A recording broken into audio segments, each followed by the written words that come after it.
तो डब्ल्यूएफआई का चुनाव तो हो गया, लेकिन विवाद खत्म नहीं हुआ। विवाद खत्म इसलिए नहीं क्योंकि दबदबा की बात कर रहे थे ब्रजभूषण शरण सिंह, उनका दबदबा कम हो गया। चलिए आपको सिलसिलेवार तरीके से बताते हैं कि आखिर हुआ क्या था अब तक। देखिए 16 जनवरी 30 पहलवान जो है जंतर मंतर पर, 18 जनवरी माफ कीजिएगा 18 जनवरी 30 पहलवान जंतर मंतर पर धरने पर बैठते हैं और धरना ब्रजभूषण शरण सिंह के खिलाफ था। इसके बाद देखिए ब्रजभूषण शरण सिंह पर यौन शोषण के आरोप लगाए इन पहलवानों ने। 19 जनवरी को क्या हुआ, पहलवानों ने ब्रजभूषण के इस्तीफे की मांग कर दी यहां से।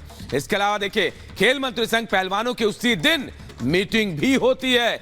21 जनवरी वो तारीख जब ब्रजभूषण शरण सिंह ने खुद को इस मामले में पूरी तरह से निर्दोष बताया। 21 जनवरी को जांच समिति बनाने के वादे के साथ धरना यहां पर खत्म होता है। लेकिन देखिए 23 जनवरी को खेल मंत्रालय में ओवरसाइट समिति बनाई गई खेल मंत्रालय की तरफ से और मुक्केबाज मैरी कॉम को इस समिति का प्रमुख बनाया गया, जांच का जिम्मा दिया गया। डब्ल्यूएफआई के कामकाज से ब्रजभूषण सिंह को बिल्कुल दूर कर दिया गया 23 जनवरी की तारीख। 5 अप्रैल को देखिए समिति ने रिपोर्ट सौंपी लेकिन इसे सार्वजनिक नहीं किया गया। इसके अलावा देखिए 23 अप्रैल की तारीख पहलवान दूसरी बार फिर से धरने पर बैठते हैं। जी हाँ, और उसके बाद 23 अप्रैल को ब्रजभूषण के खिलाफ कार्रवाई ना होने के आरोप भी लगाए गए इन्हीं पहलवानों की तरफ से। 24 अप्रैल को खेल मंत्रालय ने 7 मई का चुनाव रुकवा दिया। जी हाँ, 29 अप्रैल 2023 को देखिए पहलवानों ने सुप्रीम कोर्ट का दरवाजा खटखटाया और इसके बाद 29 अप्रैल को ही ब्रजभूषण के खिलाफ 2 एफआईआर दर्ज करवाई गई। देखिए क्या क्या हुआ। 11 मई को पुलिस ने ब्रजभूषण शरण सिंह का बयान दर्ज किया था।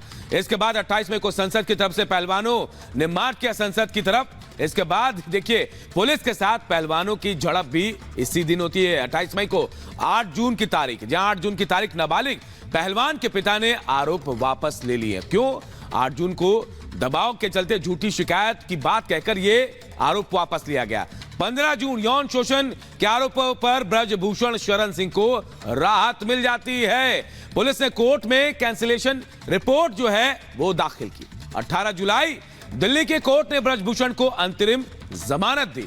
इसके बाद 23 अगस्त UWW यानी वर्ल्ड रेसलिंग फेडरेशन ने WFI को निलंबित कर दिया, सस्पेंड कर दिया क्योंकि समय पर चुनाव नहीं किया गया, एक्शन लिया गया था उसके बाद। इसके बाद देखिए 5 दिसंबर, जी हां 5 दिसंबर को WFI का चुनाव हुए। 21 दिसंबर को निर्धारित हुए, जी हां 21 दिसंबर को चुनाव निर्धारित हुआ। संजय सिंह WFI के नए अध्यक्ष 21 दिसंबर को बन गए। इसके बाद 21 दिसंबर को ब्रजभूषण के करीबी संजय सिंह जो है वो अध्यक्ष बन जाते हैं। साक्षी मलिक के आंसू छलकते हैं उसी दिन और कुश्ती छोड़ने का ऐलान कर देती है। 22 दिसंबर बजरंग पुनिया पद्मश्री लौटाने पहुंच जाते हैं, पद्मश्री लौटाते हैं वो। और 24 दिसंबर WFI की नई कार्यकारिणी को सस्पेंड कर दिया जाता है, यानी दबदबा खत्म कर दिया जाता है। और 24 दिसंबर को जो कुछ होता है ये खेल मंत्रालय का बड़ा फैसला था। ये हम बता रहे हैं आपको क्या क्या हुआ। और चलिए बढ़ते हैं अब अगली बड़ी खबर की ओर। और बड़ी खबर टीएमसी सांसद कल्याण बनर्जी से जुड़ी हुई।